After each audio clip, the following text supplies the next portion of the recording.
मंडळी, श्री छत्रपती संभाजी महाराज म्हणजे मराठ्यांच्या संघर्षाचा धगधगता इतिहास। आपल्या छत्रपती शिवाजी महाराजांसारख्या सिंहाचा हा छावा, ज्यांच्या पराभवासाठी मुघलांचे मोठमोठे सरदार जंग पछाडत होते।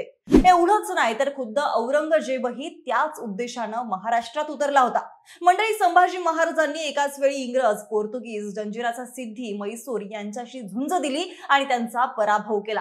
पण इथं मात्र स्वकीयांनीच त्यांचा घात केला। संगमेश्वर मध्ये त्यांच्या बरोबर दगाफटका झाला। महाराज संगमेश्वरच्या एका वाड्यात आहेत अशी टीप मुघल सरदार मुकरब खानाला मिळाली। त्यानं त्याच्या 5000 सैन्यासह 150 मावळे असणाऱ्या मराठ्यांवर हल्ला केला, ज्यात महाराजांना पकडण्यात आलं। त्यांना औरंगजेबाकडे नेण्यासाठी मुकरब खान बहादूरगडाच्या दिशेने निघाला। वाटेत श्री शंभूंच्या एका मावळ्यानं म्हणजेच त्यांच्या अंगरक्षकानं काही धनगर मुलांची तुकडी घेऊन मुघलांवर हल्ला केला आणि राजांना वाचवण्याचा प्रयत्न केला।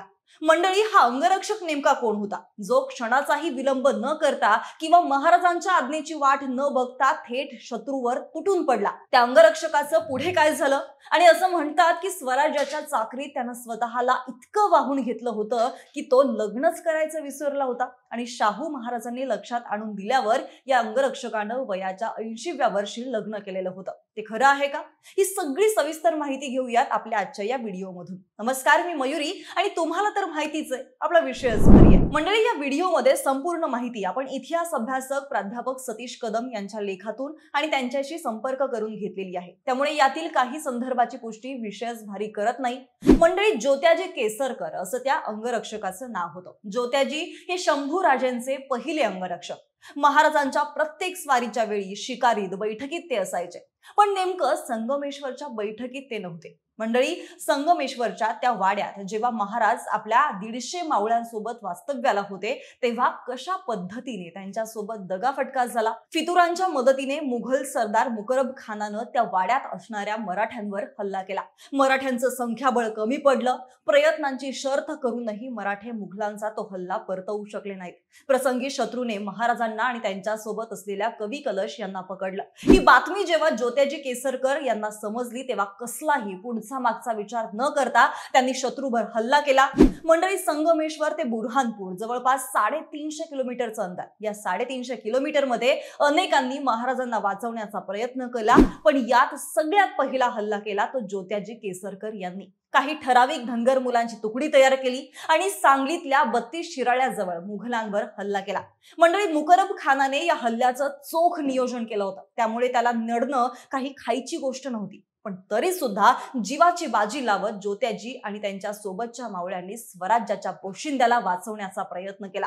समोर येईल त्याला तलवारीनं कापत सुटले, पण कुठे ते 5000चं सैन्य आणि कुठे ते 100-150 मावळे। मंडळी, हल्ला करत असताना ज्योत्याजी यांना फक्त आणि फक्त साखळ दंडाने बांधलेले स्वराज्याचे छत्रपती शंभू राजे दिसत होते। पण करणार काय? मुघलांचं सैन्य जास्त होतं। दुर्दैवाने सगळे मावळे एक एक करून धारातीर्थ पडले। रक्ताने माखलेले ज्योत्याजी पण त्या शिराळ्याच्या जंगलात कोसळले। ज्योत्याजी हे संभाजी राजांचे विश्वासू सेवक, अंगरक्षक, मित्र सर्व काही होते। जेव्हा शिराळ्याच्या त्या जंगलात ज्योत्याजी कोसळले, तेव्हाही ते खचले नाहीत। त्यांनी शंभू राजांना मुघलांच्या कैद्यातून सोडवण्यासाठी आपली रणनीती आखायला सुरुवात केली। पण त्या दरम्यान औरंगजेबाने संभाजीराजेंना त्या 40 दिवसांच्या यातना देत 11 मार्च 1689ला क्रूरपणे मारलं। पुढे लगेचच जुल्फिकार खानाने रायगडला वेढा घालून संभाजीराजेंच्या पत्नी महाराणी येसूबाई, शिवरायांच्या एक पत्नी सकवारबाई आणि युवराज शाहू राजे यांना अटक केली। संभाजीराजेंचं कुटुंब जीव घेण्यास संकटात असताना आपण त्यांच्यासाठी काहीतरी करावं म्हणून ज्योत्याजी यांनी त्यांच्यासोबत स्वतःलाही अटक करून घेतलं। तब्बल 18 वर्ष शिवछत्रपतींचा हा परिवार मुघलांच्या ताब्यात होता, तेव्हा ज्योत्याजी अगदी सावलीप्रमाणे त्यांच्या पाठी उभे होते। याविषयी इतिहासकार वासुदेव सीताराम बेंद्रे म्हणतात की कैदेत असताना शाहू महाराजांचं जे काही थोडंफार शिक्षण झालं ते ज्योत्याजी यांच्यामुळेच। ज्योत्याजी यांनी शाहू महाराजांची संपूर्ण देखरेख केली। महाराणी येसूबाई आणि शाहू महाराज यांचा पत्र व्यवहार सुद्धा तेच पाहायचे।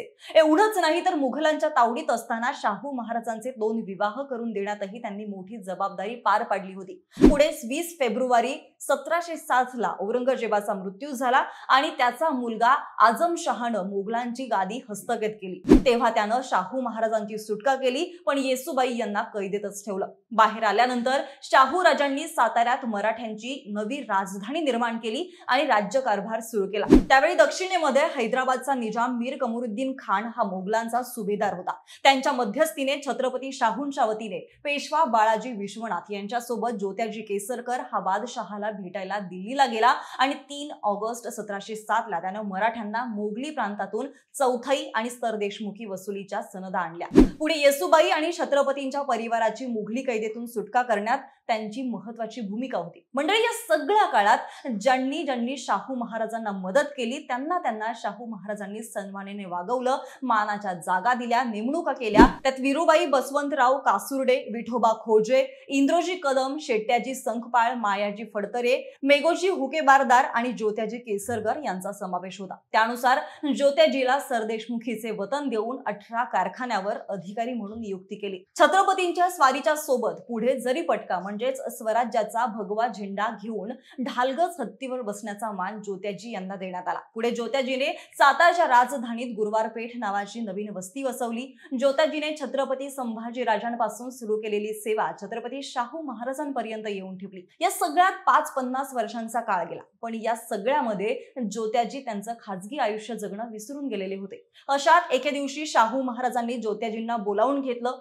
आणि ज्योत्याजी बाबा, आता तरी लग्न करावे अशी विचारणा केली। तेव्हा ज्योत्याजी म्हणाले, माझे म्हातारपण, 80 वर्षाची उमर, आता लग्न नको, स्वराज्य हेच माझे जीवन आणि त्याची स्थिरता हाच माझा संकल्प। तिथं लग्नाची काय कथा? संभाजी राजांची सेवा केली, पण त्यांच्या अकाली निधनाने एक पोकळी निर्माण झाली, ती आपल्या रूपानं भरून निघाली, बस अजून काय हवं, असं ज्योत्याजी म्हणाले। पण शाहू राजे मात्र ऐकायला तयार नव्हते। ज्योत्याजींचं आता काही ऐकायचंच नाही हे ठरवून शाहू राजांनी त्यांना लग्न करण्याचा जणू आदेशच दिला। राजांची आज्ञा म्हणून ज्योत्याजीने वयाच्या 80व्या वर्षी लग्न केला।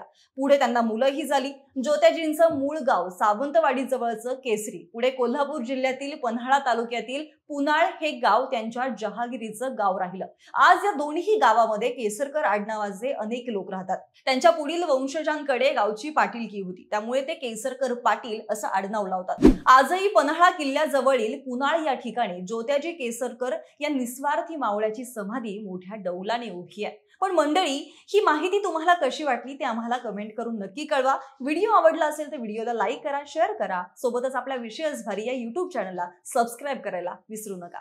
धन्यवाद।